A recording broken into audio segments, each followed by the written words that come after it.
Captain Yardbird here. I've been at work on a couple of upcoming videos. One will frame the pursuit of understanding as a noble cause in tribal leadership terminology.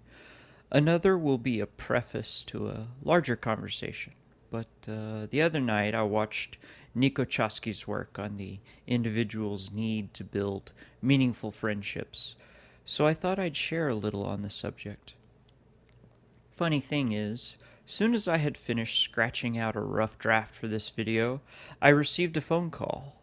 It was a plea from my siblings to come have a chat, as our little sister just came out about having these periodic episodes, what I've learned to term anxiety ruminations. These are basically irrational thought bubbles that you get trapped in, due largely to a neurochemical imbalance. They have a tendency to spiral increasingly out of control. The anxiety fueled type tends towards self harm as a sensory distraction, or a suicide attempt as a logical end to some highly irrational suppositions. This monster is the very thing that sunk me into the whiskey bottle some 7.5 years ago. So basically, I went over to their place and talked her through the symptoms, said, I understand, and explained how I understand this mess to work, and, detailed some more about my own experiences, and we put together a game plan for pursuing treatment. I share this with you because I find it highly pertinent to the subject at hand. So I've never been much for small talk. Team sports are largely uninteresting to me, so finding common ground conversationally with a fresh acquaintance used to be quite daunting, and even now, after 20-something years, tends to be hit and miss. I've found over the years that prodding at the dark places will open or close the conversation doors quickest, and I find that to be a highly efficient approach for myself. Invariably, most of my friendships have kicked off on the topic of drug culture.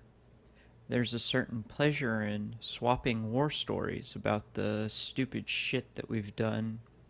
Living in the Bible Belt, in meth country, certainly helps with a common context for the peer group.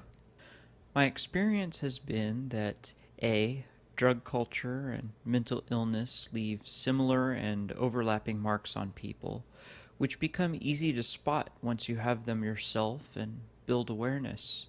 And B.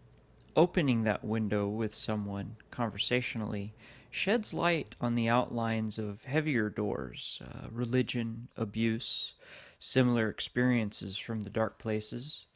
In developing friendship from this rocky foundation, we build a tepid trust, a recognition that, hey, you and me, we've seen shit.